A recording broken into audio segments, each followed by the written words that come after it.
Welcome to the Rainmaker Podcast, a show for people who are obsessed with all things marketing. I'm your host, Veronica, Romney, certified master marketer, international keynote speaker, workshop facilitator, and the author of a new book called Identity Marketing. Each week, I interview rainmakers from brands big and small to pull back the curtain on what's actually working in marketing today. We dig into real-life wins and losses and their very real consequences, and get into spicy discussions of marketing controversies and opposing philosophies. This is the real marketing thought leadership you've been looking for in your ears on demand. This is the Rainmaker Podcast. Welcome back to the Rainmaker Podcast. This is an episode that you're going to want to pull the car over, stop the treadmill, whatever you're doing, because if your intentions are to speak, to secure stages, to do workshops, to put your voice out there in a way that transforms another human being, this is the show. We're going to have Michael Port. Michael Port and his beautiful, she's stunning, wife, own a company called Heroic. They do public speaking development, keynote speaker development. They have the whole A to Z. But what they do that nobody else does, and I know this because I've sought out so much speaker development in my, 20 years of being a marketer and speaking on stages, is they do the performance. They help people not just nail a great speech on paper, but actually perform, convey in person through your physicality, through your timing, all of it, the mechanics of delivering a great speech is their specialty, and no one else comes even freaking close.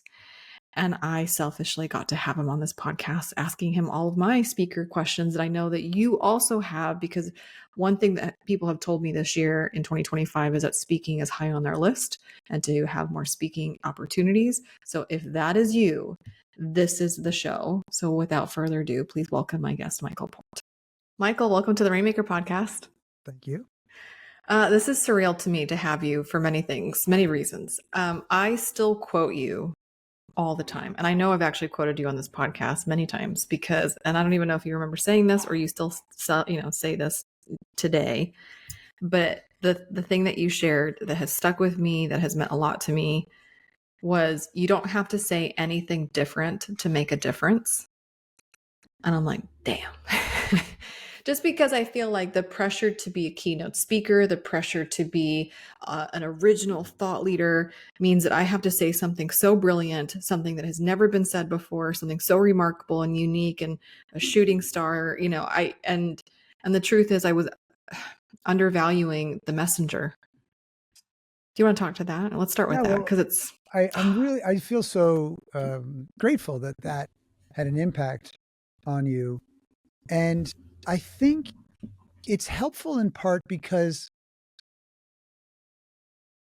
really effective creative artists generally don't focus on trying to be different.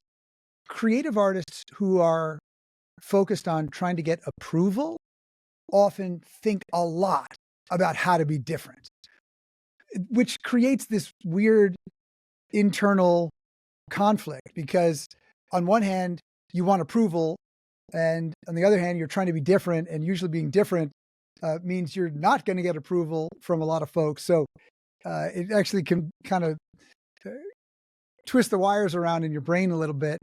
But I think, in thought leadership, you have a really simple job. It's to be helpful. That's it. And if you focus on being helpful, the people you're helping will show you what they need. And if you really see what they need and you can provide it, it may actually be different than the status quo. Because most people who are on the keynote stage or who write extremely successful books and are thought of as thought leaders are what we would consider to be visionaries. A visionary is a word that sometimes sounds a little highfalutin or hoity-toity. But what it simply means is they have a vision that's different than the status quo. And experts often share today's best practices, which is very helpful for many people in many different ways for many different reasons. It's most helpful to people who are at the very beginning of a journey, just learning how to do basic things. Like I'm learning baking right now, but I have to learn very basic things to start because Yeah. I'm starting at ground zero, Yeah. or actually more like in the basement, because I didn't bake with my mom or my dad growing up. It wasn't one of those things. So experts are very helpful for that. But once you start to develop a certain amount of expertise, you're not looking to other experts for your next stage of development. You're looking to visionaries, and visionaries often uncover a really compelling question that needs to be answered for a group of people. And often it's a question that Google can't answer. Because if Google can answer it, it means it's a question that is has an answer that's expert-driven advice, how-to-driven advice. But if you ask a question that Google can't answer, like, for example, when Andrew Davis and I started working on the Referrable Speaker, the question that we asked is there a formula for creating a sustainable speaking career? But no one and nothing could really answer that for us. Yeah. So we said, let's go on an investigation and let's see if we can uncover a formula. And if we can't, we'll write about that. But if we can, and we do, then we'll write about that. But it's the investigation that requires you identify the problems that exist and look at the current solutions that are offered, and then ask yourself and really dig into, are the current solutions as effective as they need to be for the people who have the problem or are trying to accomplish something? And if the answer is no, then you have the opportunity to provide an alternative approach, a new approach, maybe a new method, a new process. And that's when you start to be seen as a visionary, because you've seen something that other people haven't. Totally. And you're helping other people see something that they haven't. Yeah. This is why, like, Jay Baer is one of my favorite speakers. Ron Tite is one of my favorite friends, speakers, just human beings in general. If anybody knows him, he's been on the podcast and he's just like one of the loveliest. And he's also Canadian. I'm partial to Canadians, but like, who isn't? Jay Baer said that, I think, on the podcast. He's like, because I'm like, you're such a great speaker. And he's like, no. I'm really good at finding patterns in the wild. And it's usually, like you said, it's usually curiosity driven. Yes. Why is this company so good at this thing? Or why is this individual so, I mean, just like, what about this person or this entity was able to achieve the impossible or the something extraordinary? And can it be replicated? And can it be replicated by somebody who doesn't have that budget and doesn't have that visibility? And can and you just keep going down this, and it's part social anthropology and investigative journalism. And you're just hunting and you're hunting. And then if you can extract these patterns or in this case, frameworks, and then teach it to others, you're just in the greatest service possible. And I think that's why I like some of their talks and the way they're structured as well, because it's just their findings. And you're like, man, you're just brilliant. He's like, no, I'm just telling you what it is that I found pursuing my curiosity. I'm like, genius. Exactly. By the way, I read Referrable Speaker. I know Andrew Davis. I love the man. It's a phenomenal book. And it's interesting that we're having this conversation. We're recording this in February 2025. I cannot tell you how many of my colleagues, friends, industry, acquaintances have expressed to me that on their vision board or goal list of a brand new year, speaking. Oh man. It was interesting because it wasn't that way. They just wanted to stay at home and do everything virtual. And now is this just desire to be out again. I don't know if you're seeing that as well. I'm certainly seeing that with my peers. Yeah. And then even though the desire has been crystallized, but what do I do? Where do I start? And I'm like, well, and so that's the conversation I would love to have with you, because the desire is there. And now it's a little bit of a black hole for them. Sure. Yeah. Well, it's not a space that is well defined. So there isn't a clear path. Like if you want to be a doctor, the path is pretty well defined. Yeah. Great analogy. And so what happens is you start looking around, and all humans learn by copying. So we see, oh, well, that's what they do and they're doing what I want to do. So I'll do it that way. And of course, there's a lot of benefit in learning through copying because you can learn quickly. The potential pitfalls is copying the wrong thing. And until you've spent a lot of time in a space and until you have some proficiency yourself, it's actually very hard to determine what's copyable, like what you should be copying. Right. How do you know what the right approach is? And just because an approach worked for one person, it doesn't mean it's going to work for you 100 or for all people. Yes, agreed. Especially in a space like ours, which is so loosely defined. People come to it from so many different backgrounds and with so many different goals, with so many different approaches. And I think that's great because I don't think there is one way to do anything, especially when there's any kind of creative aspect to the thing. I always run screaming from anyone that tells me this is the way it has to be done because there's very few things, that are like that. Yeah. So here's the thing. When somebody, wants to start speaking, I think it's really helpful to get clear on why. Really honestly clear on why. Is it a business use case where you want to get on stage because you want to introduce more people to your company and, pick up more clients? Is it because you want to raise money for a startup? Is it because you want to be a professional keynoter? Like, why do you want to do it? It's like, what's the actual practical reason? But then there's the, why do you want to do it? Because it may be a good idea to speak, to book more business in general. Like just in general, that's a very effective strategy. But is it for you? Right. And I think the why are you doing it personally is a really important question to ask, and not something that I asked at the beginning. I just sort of looked at it and go, oh, I could do that. Let me go do it. And I say that because sometimes what I see is people getting into the space thinking it's like a really cool, easy, sexy kind of career where you get a ton of approval. I mean, think about it. You go to work and people clap for you and they pay you and clap for you at the same time. Yeah, very affirming. It's very, very affirming. And so that's funny. If that's a driving factor for you, that's okay. It's a driving factor for most of us.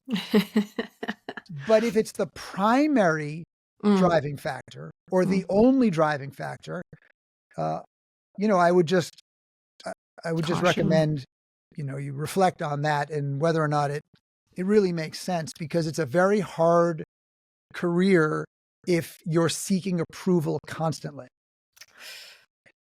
It's very difficult to be in thought leadership if you're constantly seeking approval because you start to pander. Ooh.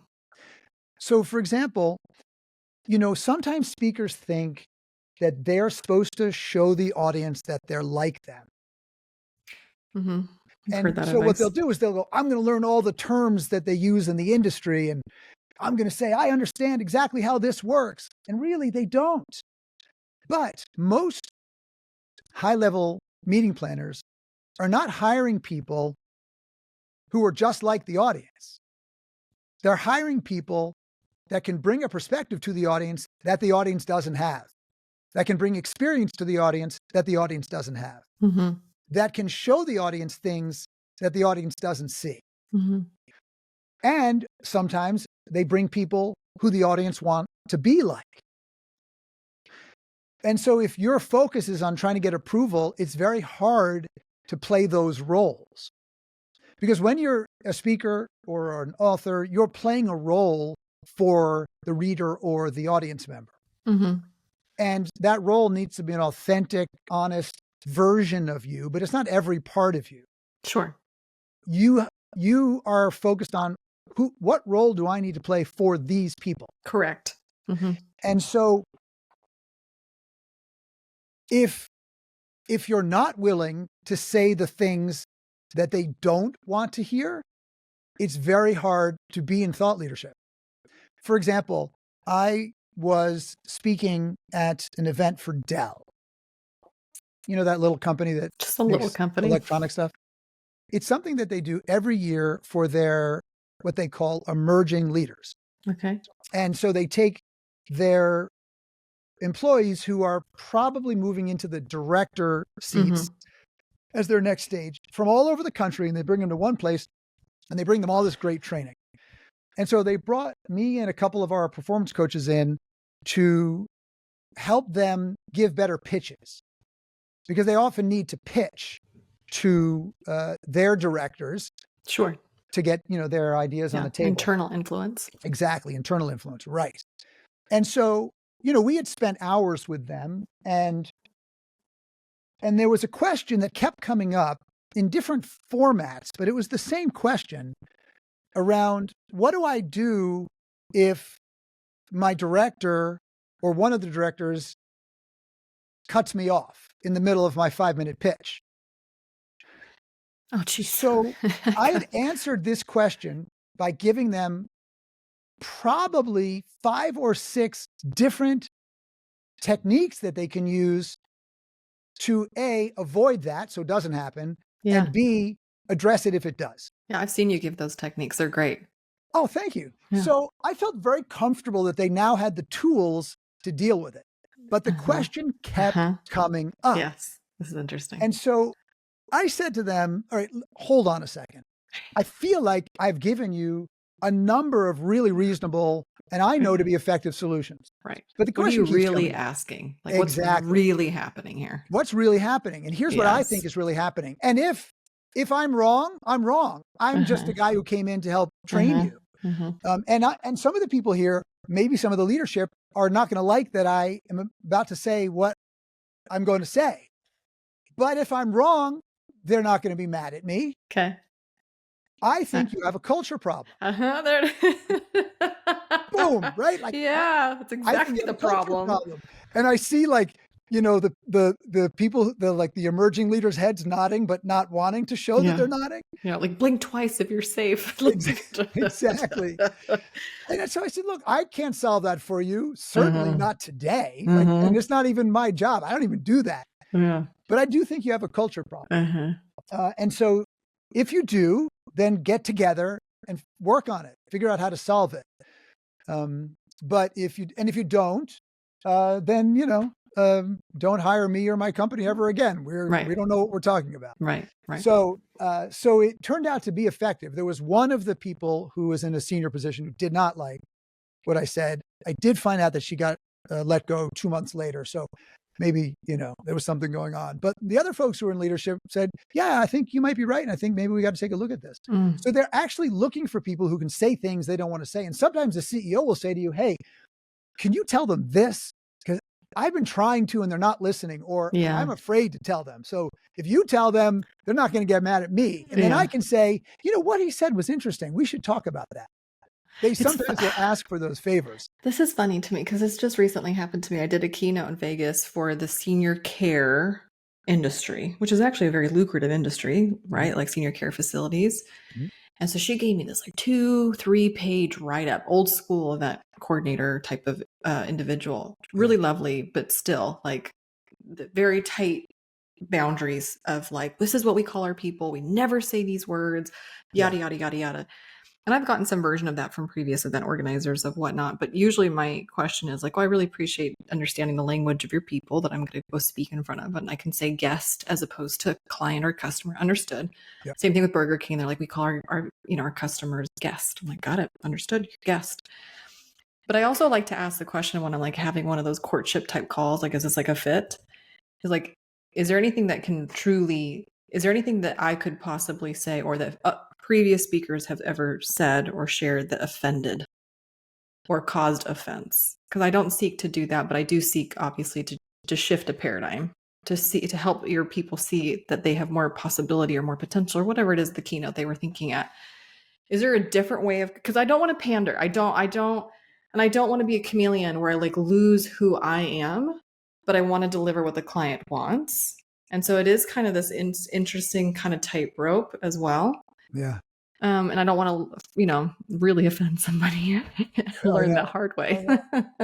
I know. Well, look, if you have a long career, you're going to offend somebody at some point. You just can't help it. I mean, I got a 16 paragraph letter, email letter from someone once who was very offended by the rivet on my jeans. I'm not kidding.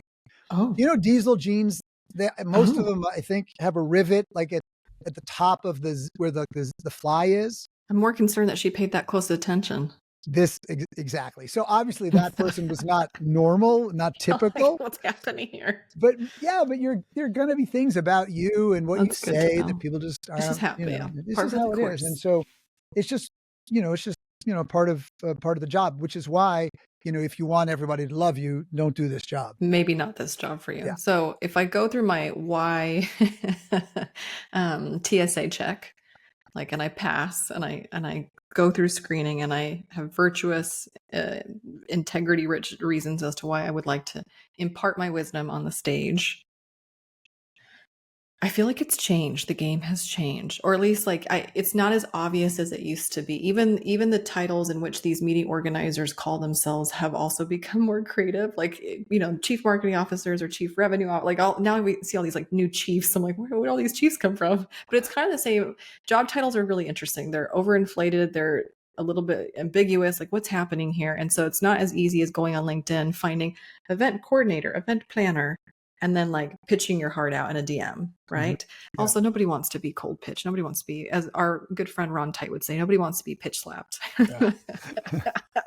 I talked to him last weekend. Oh, he's so good. He's the best. So being a referable speaker, being somebody that's on the tip of somebody's tongue that, oh, have you heard of Veronica? Have you heard of Michael? Oh, how do you do that in a way that feels like you have some influence, some control? Because I think that's sometimes the speaking role feels like I can't control, I can't grasp it either. Yeah, sure. Yes. Well, a couple of things come to mind. Number one, I think when people are thinking about booking gigs, mm-hmm. the first instinct is typically to think about, how do I do that? How do I get gigs? And when you think about something like, how do I get gigs? The next question is, all right, well, what marketing do I need to do? Yeah. That's why they ask me, because I'm what do I do? What do I need to do? What marketing assets do I need to have? What do I need to put on my website? Those are exactly the questions I get. Yeah. Exactly. Because it seems like that would be the reasonable thing to do. And of course, you do need a website. There are certain things that you want to have on there. There's speaker reel. Yeah. All that stuff. Yeah. That's funny. But there's really one thing that has to work every single time, that produces demand and people talk about, and it's not your marketing. It's the quality of the product you deliver. The reason you love Jay is because the quality of Jay's product is great. Yeah, I know. I've coached on some of his speeches. In fact, Amy and I do the voices in his Hug Your Haters speech. We do the character voices. That I should have known that. Yeah, that's us. It was actually funny because I gave him the suggestion to do instead he had these testimonials that he would put on the screen and then he'd read it. But he was turning around to look at the screen and losing that connection. Yeah, well, the audience would read it on the screen, but he'd be reading it out loud at a different pace. Yeah. So you lose the impact. So I said, you got to get somebody, or a couple people to do these, and they should be really great characters that are really fun and funny. And he said, okay, great. So then he flies home and he calls me the next day. He said, I have a great idea. You and Amy should do them. I was like, oh, all right, fine, we'll do them. That's just for funny. Fun. So I just mentioned that because, Jay's going to work on his speech, for dozens, if not hundreds of hours. Yeah. Andrew Davis is going to work on his speech for hundreds of Yeah. hours. He just came to spend Yeah. the day with me last month to work on a speech that we worked on last year that he's been delivering for 2 years because he wants to work on the ending and improve it. And when we went through it, my suggestion was that the ending's actually fine. It's just we got to work on the beginning. Okay. Because sometimes something in a speech isn't working because of something, that's It structurally. wasn't set up. Yeah. Yeah, that wasn't set up well. So in any event, that is the most important aspect of your ability to build a sustainable career. Do you have a speech that's saleable, people want to buy from a topic perspective? And when people see it, do they want to book you? Yeah, more. Mm-hmm. It's that simple. Mm-hmm. Meaning just structurally it's that simple. But it's not that simple to produce a speech of that quality. No. Not at all. And it Not at takes all. time. And this is where a lot of speakers are surprised. They're often surprised at how much work Yes. goes into a 45 or 60-minute keynote Yes. that sustains a 7-figure speaking career. Yeah. It's a little weird because we speak every day, and most people who want to speak have the gift of the gab. They like talking. They enjoy hearing themselves speak like us. And yet they can never do the speech the same way twice. And a very high level meeting planner wants to know that what they saw you do, you will do. Do it again. Yeah. Exactly like that. Now, a lower level meeting planner, meaning, and this is an important thing to understand. Sometimes when speakers come into the industry, they don't really have a speech that they can repeat. Mm-hmm. And so what they do is they sell customization. So they really lean into, I'm going to customize this speech for you. Nobody else is going to have this speech, just you. And that's a selling proposition to a meeting planner that's inexperienced. Ooh. So a meeting planner sometimes comes in the form of an employee at a company. There it is. Whose job is not to book speakers, but they've been assigned this job. So they might be the marketing manager who's been told, hey, look, go get the speakers for the upcoming conference. Yep. There it is. And that person has no idea what they're doing. God bless them. They shouldn't know what they're doing. It's not their job. So when they're talking to a speaker and the speaker says, I'm going to customize this for them, they go, wow, that's so valuable. That's incredible. Yeah. And they might book you for that, but it's probably not a big conference and they're not going to pay you a lot of money. When you're talking to the meeting planner for the annual McDonald's conference and you say, oh, I'm going to customize this, they say, are you insane? Mm-hmm. I want the speech that you've done 100 times without fail for 2 reasons. Number one, if you have to customize it, it's not right for this audience. That's really important to understand. If your speech must be customized to work for an audience, like really changed a lot, it was never intended for that audience. You're the audience. wrong speaker for the audience. Yeah, wrong speaker. And a good meeting planner knows that. And if you're going to customize a lot of it, it means it's untested material. Right. And I don't want, I'm not paying for untested material. No, you're not.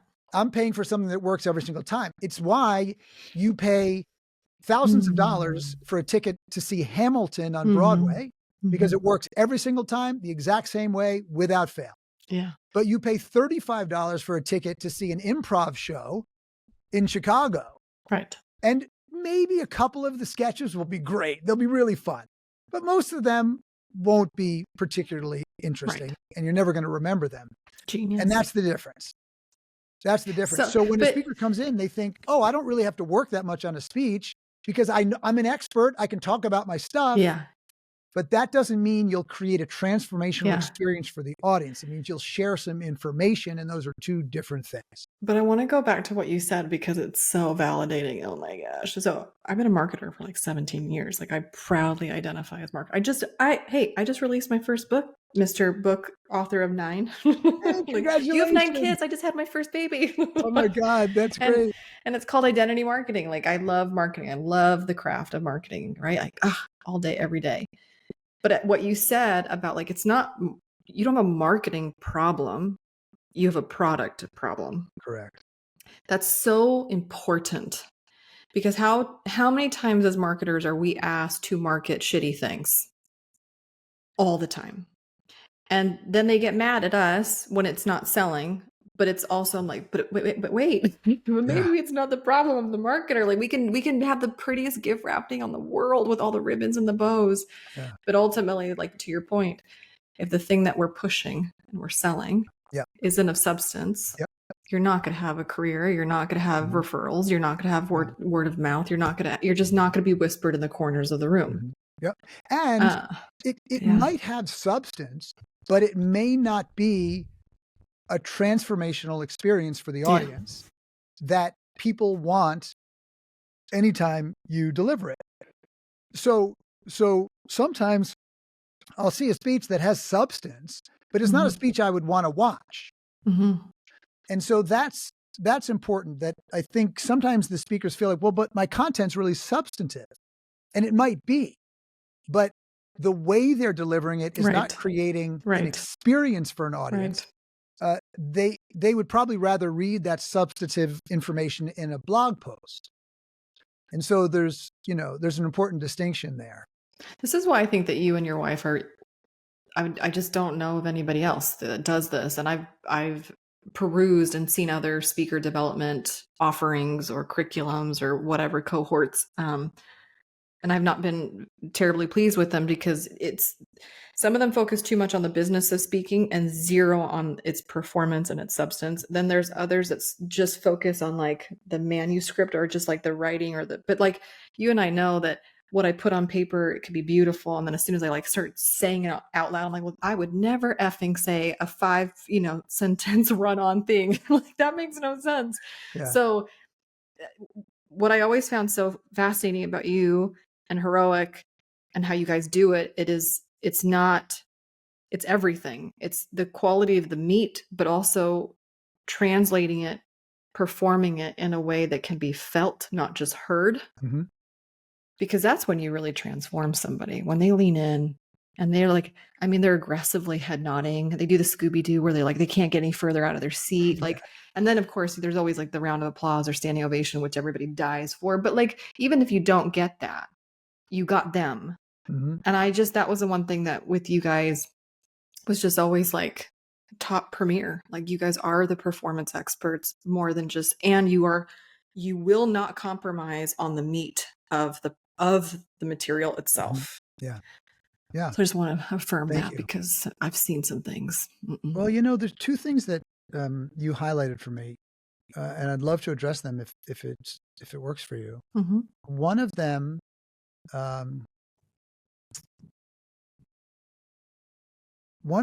is that not every speech is going to be a hit. Not every book is going to be a hit. I've written 9 books. Some were on the list. Some are super popular. Others didn't go anywhere. I thought they're substantive, good books, but my audiences were like, okay, it's fine. The only way that a book takes off is if people tell other people to read it. 100%. That's required. Right. And the same thing is true for a speech. But understand that just because you develop a speech and you take it to market and you work on it really hard and it doesn't take off, it doesn't mean that you are going to fail long term. Maybe that wasn't the right topic for the time. So it's like if Hollywood knew what would make hits, they would only make hits. Sure. If publishers knew what would make hits, they'd only buy books that become hits. But they've got to buy 100 books to find 1 or 2 hits. Sure. And it's important for us to recognize that we don't need to die on, like this mount, what is it? Die on the hill or die on whatever it is on this one speech. You might develop many speeches over the course of your career. And part of the job is trying to figure out, how to meet the audience's needs while also delivering this transformational experience that lives at the intersection of entertainment and insight. Mm-hmm. Secondly, there's something that if you understand, you'll very quickly see how important it is to earn stage side leads every time you deliver your speech. And the stage side lead is a lead that you get because somebody saw your speech. Right. Now, maybe they come up to you right at the side of the stage and say, "Oh my God, that was amazing. We have an event in, April 22nd in Provo, Utah. Are you available? What's your fee?" Maybe they fill out a form on your website in the middle of the speech. Maybe they call you a week later. Mm-hmm. Maybe they call you a month later. Mm-hmm. Either way, the lead came because somebody saw it. Correct. That means you're increasing demand. Yeah. Now, if you have no demand for a product, what's the product worth? Zero, nothing, $0. Economics 101. This is basic supply and demand economics. No demand, you can't charge for it. Nobody wants to buy it. But if there's lots of demand, then they'll pay for it. So when somebody's asking for the speech, they're demonstrating demand, right? And that means they'll pay for it. So without stage side leads, you're booking 100 first gigs.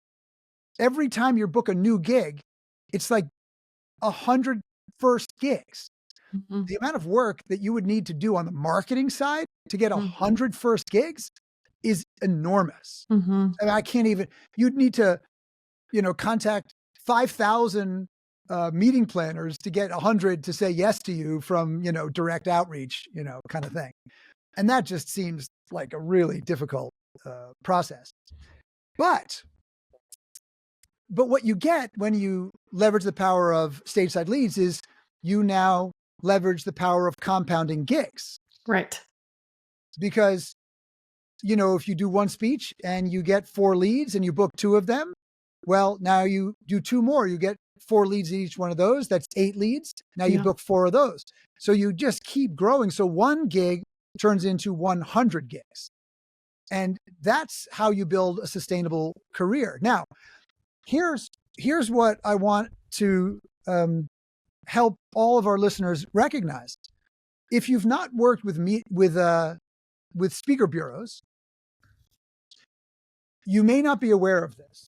And there are some speaker bureaus that don't do this, but the majority of speaker bureaus require that any spin-off work, and that's the term that's used in the industry, any spin-off work that you get as a result of delivering a speech that they booked for you. Sourced, yeah.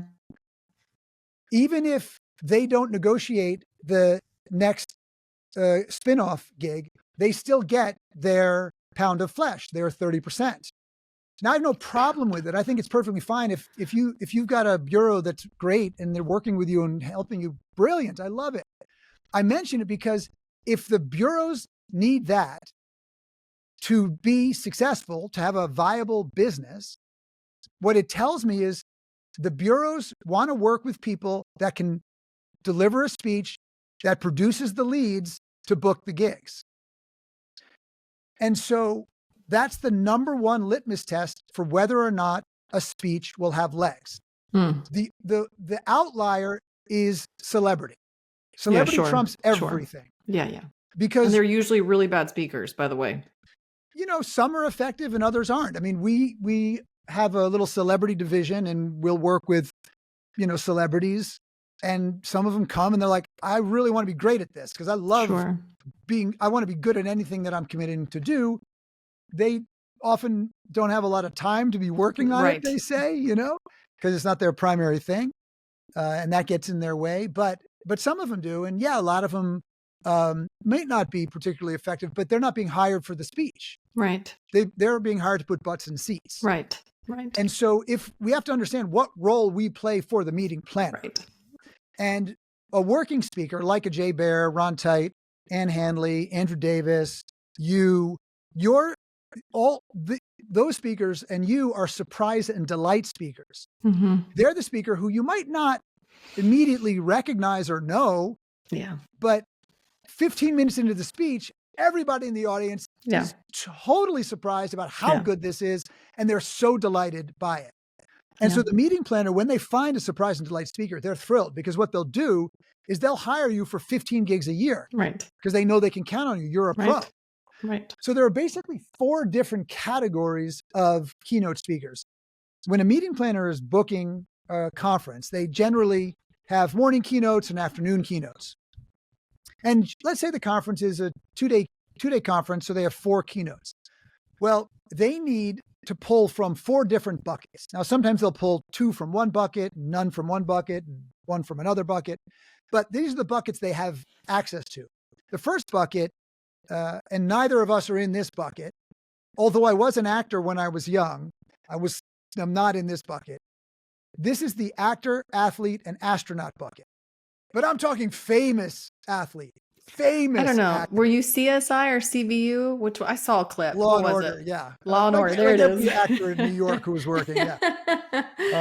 But just don't hire me for my legal skills, because my client went to jail for life. Yeah. She did kill her husband. So to be fair. So that's one category, but we're not in that bucket. Those people get an enormous amount of money for their name to put butts in seats. The next category of speaker is the A-list alternate. And that's the speaker whose name you don't immediately recognize. But when you hear the next 4 to 6 words after their name, you say, I want to hear from them. So if I said to you, Yancey Strickler, you probably not know who that is. Most people don't. But if I said, oh yeah, founder of Kickstarter, you'd say, oh, I would listen to the founder of Kickstarter, especially if you're a business person and you've got a startup or you're in tech. That's an A-list alternate. Then the next category of speaker, the third category, is the industry icon. Now, the industry icon doesn't necessarily translate into all industries. So the CEO of Domino's Pizza is an industry icon in fast food, but a wellness conference is definitely not hiring the CEO of Domino's Pizza to do a keynote. Unless they're hiring them to put them in like the booth where you throw things and you fall into water or whatever. So, and now somebody can transcend the industry icon and become like a business icon. Sure. We've seen but, that. That's another stage. And then they usually become A-list alternates. And move to the next category. But the fourth category of speaker is the category of speaker that professional speakers should be striving for. I love this. Instead of trying to get famous, instead of trying to look like a big shot, instead of trying to market yourself as a great speaker, be a great speaker. Just be a great speaker. So that when a meeting planner sees you, they go, that's a surprise and delight speaker. Now, they might not use that term. That's the term we use, right? But they see, and they go, I'm going to hire them, and you are going to work so much because you're going to make my life so easy, because the other 3 categories are not necessarily going to change the way the people in the room see the world. And so those are very important people at a conference. And if you know that that's your role, then you know that's that's what you focus on when you're building a speech. Okay, I have to tell you this story because I feel like I'm seeking proudness. Go for it. Just put it out there. I'm fishing. So my husband says, "Are you fishing?" I'm like, "I'm fishing for a swordfish." Thanks. So I was reading the Referrable speaker in Miami because I was doing a keynote last May with a very specific industry and like construction, and they do all the lighting for the enormous stadiums, and these are like 100-year companies and etc. As I'm reading the book, going, with my little highlighter in Miami, and then I picked up a gig in October at the Gathering, which is this place in Banff, and it's like it's very specific. It's a branding marketing conference, but it's like the who's who. It's kind of like what do they do in Europe? The Cannes kind of like marketing conference, but they do this here in North America. Okay. And their keynote was Gary Vee. Check. Okay. Yep. They were awarding, putting brands in the Hall of Fame. So they were awarding McDonald's, Levi's, the NFL, just to name a few. Yeah. Coca-Cola was there. And so they had like you said, the A-list alternatives. This is the VP of Global Creative for Pinterest. You don't know who Xanthi Wells is, but she's the VP of Global Creative for Pinterest. Like, damn. And then the only reason that I got the gig was because the brand new president of the conference was a podcast listener of mine. She listens to the Rainmaker podcast. I'm like, what? And she's like, you started talking more on your podcast about how you were doing speaking stuff, and I just didn't know. And so I wanted to reach out because I really enjoy your content, and I would, would you like to be a speaker? Not on one of the big main stages, but like one of the offshoot stages. And I was like, yeah, I'm honored. Tell me about your thing. Anyways, talk about imposter syndrome. I'm not the VP of anything. I'm Veronica representing Veronica Romney. Like one of those. But when it was all said and done, she said that I was one of the highest rated speakers of the entire thing. Complete surprise and delight. Everybody else in the organization, like, who's this Veronica? Because she was the only one that really knew who I was because she listens to the podcast.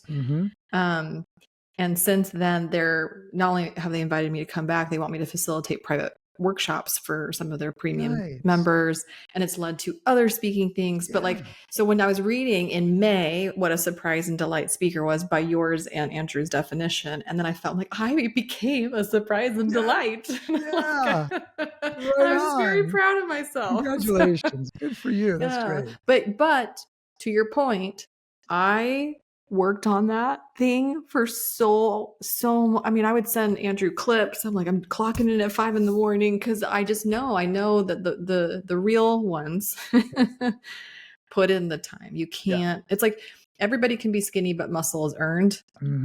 It's the kind of the same idea, which is like anybody can be a speaker, but like great speakers, you just have to earn it. There's no shortcut of the time that it costs to be great or to put on a performance of some caliber. And so I worked on that sucker for a long time. That's so good. And here's the thing, I'm guessing, tell me if this is true. The thing that probably makes you the most proud is all the work you put into it. Oh, for sure. It paid off. So that's really cool, because I don't think pride that comes from pats on the back or applause lasts. Yes, I love that. Yeah. But pride in the effort you put into something, that lasts. That stays with you. That fuels you. Well, it's a great lesson for ourselves as professionals, but also as parents to littles. Like, I don't care about your grades. I care about the effort that goes behind any achievement that you do or don't. You know what I mean? Like, I don't care. I don't want you to win the football game. I just want to see you work your hardest, your fullest potential. So it's just a great lesson. I want to address something that you mentioned, because I think it's worth it. You said she heard you on the podcast, and she's like, I think you're great, and I'd like you to come speak. So one might say, well, that's marketing. That's not a stage side lead. Like, it works. It does. Of course it does. Sometimes. But the fact that you delivered when you got it is what's produced the stage side leads and the more income. 100%. Right? So I'm not saying don't have a podcast. I'm not saying don't do something that's marketing oriented. I'm just saying is, if you spend all day long putzing with your slides and your website, and you're not working on your speech an hour or 2 or 3 a day, your priorities are out of line. 100%. So, and here's the thing, but nobody should feel any shame if they haven't been working on their stuff, if they don't know how. Because one of the primary reasons that, it's hard to work on your speech is because you have no process. If you were in the corporate world and then you became a speaker, or if you were, I don't know, whatever, and you became a speaker, at no point along the way did you spend years training in speech writing and stage performance. So you don't have process, you don't have craft, you don't know how to approach it. I mean, do you know, not you, but to the listener, do you know what the 7-step rehearsal process is? Do you know what the 5-minute method is? Right. Do you know what content mapping is? Do you know what blocking and staging is? Do you know how to put beats in and parentheticals and operative words? And like, there's a whole craft behind this. And so as soon as you speak the language, as soon as you know the craft, the rehearsal doesn't just get easy, it gets fun. Because you're actually going to spend more time working on your speeches than delivering your speeches. Right. The delivery is the easiest part. Right. And it's the icing on the cake. And it's fun. Oh, it's such a high. The cake is the work you do on it. So, if we love, like, that's why Andrew does so well, it's because he really likes working on his speech. Like, he loves working on his speech. that even if he's just by himself, he loves it. So his speeches get better as a result. He enjoys the process. And we enjoy a process when we are good at the process. Like part of enjoyment comes from being capable, feeling powerful, feeling empowered, feeling like we know what we're doing, feeling like we're getting better at something. That feels great. And that's a really great place to focus as a speaker, because once you've got a speech that people want to see, the business part of it, will start to come together. There's a lot to learn on that front, no doubt. I mean, you got to understand the sales process and the whole, the time frame and timeline that meeting planners, adhere to when they're booking speakers. And there's a lot certainly to learn, how to do agreements and how to, how to package, your offerings as a happy meal rather than just selling a keynote on its own. There's a lot, but that stuff is so much easier when you've got a product that people want. Well, and the power dynamic changes. Yeah, what a good point. No one really talks about that, because it's like, I feel like the people that are asking me, or sometimes I've even felt this way in the past, like, we're just like so grateful, we'll take anything, it's like, wait a minute, whoa. Yeah. Like, I don't want to enter any type of professional relationship where I feel like need you more than you need me. No, you really want to look great to your organization and put something up on stage that you can stand behind. And I too, right? So I just think that that's the other thing, when that you've put in the work behind the material and the product itself, the power dynamic in those conversations, you stand taller. And that was something that I had to learn the hard way. And it took some time, because I did not approach every conversation with the confidence that I do now. Yeah. Right? I think that really resonates. I think you're right. When you feel like you've put in the work and you've got a product that you can stand behind and you feel proud of, it's much easier to say, here is what you're going to pay. Yes, exactly. Doesn't mean they will, but you feel more confident and comfortable saying. And there's creative in betweens, win-wins. But I kind of, I know I could keep you forever, and I would, but I won't hold you hostage. You are just, again, I'm in awe of Heroic. I'm in awe of what you and your wife have put together. Your staff is superb. Everybody who is in your orbit is some of my favorite humans of all time. So I really am a believer in the company you keep is reflective of who you are and who you attract. And so I'm so appreciative that you're on this podcast. We do this fun thing though. I do this fun thing. Me do this fun thing. I've asked you all my selfish questions. And so I actually love when the guest gets to ask the last question of the show. Great. So you can ask me whatever you want. Veronica. Oh, okay. It's fine. I'm fine. Is hardest for you from an emotional perspective as a speaker? What's the most challenging for you psychologically, emotionally? I'm going through it right now. I did a virtual keynote yesterday. I have one tonight and one tomorrow. And this morning, while I was sweating in the sauna, we have the sauna in the house, and I'm trying to if you're going to sweat, healthy. I feel like that's a pretty reasonable place to sweat. It's a good place to sweat and to cry and to whatever. So I'm in the box, sweating, reflecting upon my performance yesterday, and I'm just not happy with the end. I'm not happy. There's elements I like about it, but I just know it's just something's off. And then it hit me this morning in the box that I am forcing a story about my parents that doesn't really serve the talk. But I have such loyalty to my Cuban immigrant parents that I'm I want to include this story. And it could be my parents, or it could be I want to include a story about my kids, or so. I'm emotionally, invested in sharing a story that actually is not serving the talk. It's serving something for me, or what I'm trying to do, or the person I'm trying to appease. And so this morning I'm I need to cut it. It's not the right story to end, and it's not fitting energetically, that velocity at the end, as Jay Akunzo would say. And so that was That was a big one for me emotionally because it's like, it feels a form of disloyalty. And I know a lot of speakers that are just like, I mean, they are clawed into a particular story or a particular thing and they just won't let it go when audiences need something different. Right. And so that's been hard for me, is letting go of material that I have such a personal connection with, but don't serve the audience. Good for you. Well done. Yeah, okay, I'm in it. You're like right in it right now. I'm in it. I'm gonna cut my parents. Take it off. Yeah. Well, thank you for answering that. I really appreciate that. But it's, I mean, and that's actually, you know, who his tip I got was Ron Tite. I got him a gig. I served on the board of directors for the BBB when I used to live in Florida. And so they had their annual thing. And I was like, oh, you got to have Ron Tite. Like, he'd be such a great his thing to say, talk. Oh. And so he came, we got the gig for him. It was really exciting. We had breakfast before he did it. And he's like, he's like, the talk is done. It's locked in. But every time I speak, I try to do the new two. I'm like, new two. Yeah, his new two. The new two. And so he always tried to, like, at least 2 minutes of the talk that is fully baked, fully polished, 100%. He'll try to include a new story that he's gathered along his travels.